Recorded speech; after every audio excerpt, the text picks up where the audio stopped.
Praise the lord. దేవునికి మహిమ కలుగును గాక. యేసుక్రీస్తు నామములు మీ అందరికీ శుభములు. దేవుడు మనకు అనుగ్రహించిన ప్రతి ఆ సమయం కూడా ఎంతో విలువైనది.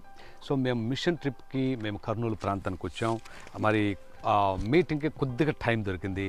ఈ టైంని సద్వినియోగం చేసుకొని మరొక పంచుకోవాలని ఆశపడుతూ ఉన్నాను. హెబ్రీయులకు రాసినటువంటి పత్రిక 3వ అధ్యాయము 12వ వచనాన్ని ఒకసారి మనం చదివితే, అపోస్తలుడైన పౌలు ఆనాటి కాలంలో ఆది సంఘము లేదా మొదటి శతాబ్ద కాలంలో ఉన్న క్రైస్తవ విశ్వాసులను ఉద్దేశించి అంత మాత్రమే కాకుండా ఆయన ఆ దినాలలో ఎవరైతే జీవము కలిగిన దేవుని విషయములో వెనుకంజ వేస్తున్నారో వారిని బలపరిచే క్రమంలో, వారిని మరలా దేవునిలో స్థిరపరిచే క్రమంలో ఒక విషయాన్ని ఆయన బయలుపరుస్తూ ఉన్నాడు. దానిని ఈ సందర్భంలో జ్ఞాపకం చేసి మీతో మాట్లాడాలని ఆశపడుతూ ఉన్నాను. 3వ అధ్యాయం 12వ వచనం హెబ్రీయులకు రాసిన పత్రిక, సహోదరులారా, జీవము కలిగిన దేవుని విడిచిపోవున్నట్టి విశ్వాసము లేని దుష్ట హృదయము మీలో ఎవనియందైననేమో ఒకవేళ ఉండినేమని జాగ్రత్తగా చూచుకొనుడి అనే మాట ఇక్కడ వాడాం. దీనిలో ఉన్న ఆంతర్యం ఏంటంటే, మొదటి శతాబ్ద కాలంలో సంఘము అనగా విశ్వాసులు ఆయా రకాలైనటువంటి కొన్ని సమస్యలు ఎదుర్కొన్నారు. కొన్ని వారికి మధ్యలో కొన్ని సమస్యలు ఉన్నాయి, మరికొన్నేమో బయట నుంచి కొన్ని సమస్యలు వస్తూ ఉన్నాయి.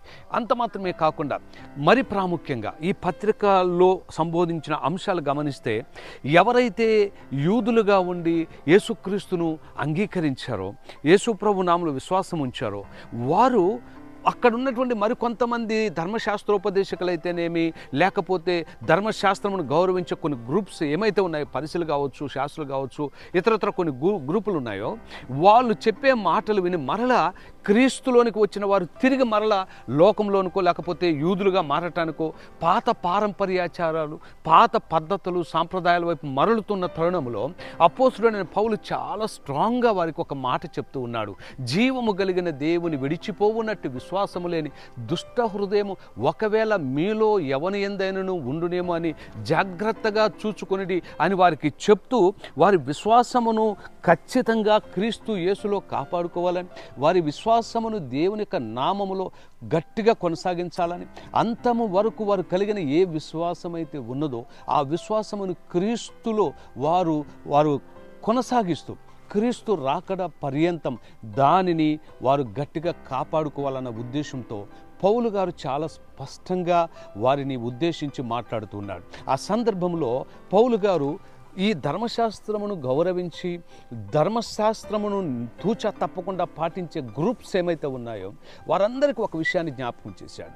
ఆ ధర్మశాస్త్రములో ఉన్నటువంటి సారము, అదే రీతిగా ప్రవక్తల యొక్క బోధల సారం, ఇవన్నీ కూడా క్రీస్తు వైపు చూపిస్తున్నాయి. కనుక మీరు క్రీస్తు వైపు చూడండి, క్రీస్తు వైపు మీ జీవితాలను నడిపించుకోండి, క్రీస్తు యందు విశ్వాసం ఉంచండి, యేసుక్రీస్తు నామంలో మీ జీవితాలను కలిగి ఉండండి, యేసుక్రీస్తు నామంలో మీరు అంతం వరకు జీవించాలని చెప్తూనే, జీవము కలిగిన ఈ దేవుని అనగా యేసు నామములో యేసుక్రీస్తు అనే దేవుని విడిచిపోవునట్టి విశ్వాసము లేని ఒకవేళ దుష్ట హృదయం ఒకవేళ మీలో ఉంటే దయచేసి దాన్ని తీసేసుకోండి. యేసు మీదనే మీ దృష్టిని కేంద్రీకరించండి. యేసు అందరికంటే శ్రేష్ఠుడు, యేసు అందరికంటే ఉన్నతమైన వాడన్న సత్యాన్ని జ్ఞాపకం చేస్తూ క్రీస్తు మీద వారి విశ్వాసమును బలపరిచే క్రమములో ఆయన అంటూ ఉన్నాడు, జీవము కలిగిన దేవుని విడిచిపోవునట్టి విశ్వాసము లేని దుష్ట హృదయం ఒకవేళ మీలో ఎవరైనా ఉంటే దాన్ని జాగ్రత్తగా చూసుకొని హెచ్చరిస్తాడు. అంత మాత్రమే కాదు, మరొక రిక్వెస్ట్ పెట్టాడు. మీరు ముందుకు వెళితే 15వ వచనంలో హెబ్రీయులకు రాసిన పత్రిక 3వ అధ్యాయం 15వ వచనంలో ఏమన్నాడు తెలుసా? అంతము వరకు మీరు క్రీస్తులో మీకు కలిగిన విశ్వాసం మీరు చేపట్టినప్పుడే క్రీస్తులో పాలివారు అవుతారని చెప్పాడు.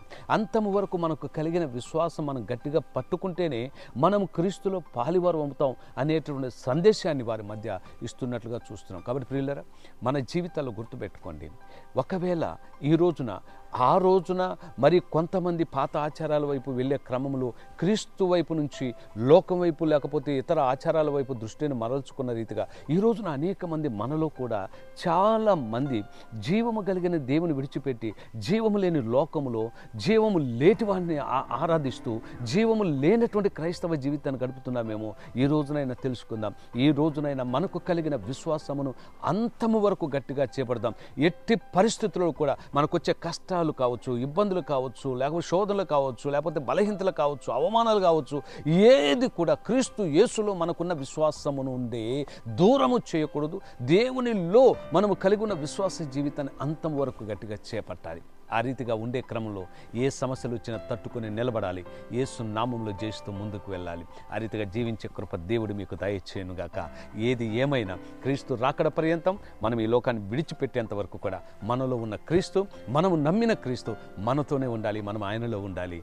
మనము ఆయనతో మరలా నిత్య రాజ్యములో ఆ స్థానములో మనం మన స్థానాన్ని పొందుకొని ఆయనతో కలిసి జీవించగలిగే కృపను పొందుకోవాలి. అట్టి కృప పరిశుద్ధాత్మ దేవుడు మీకు, నాకు, మనందరికీ దయచేయునుగాక. ఆమేన్, ఆమేన్, ఆమేన్. Thank you.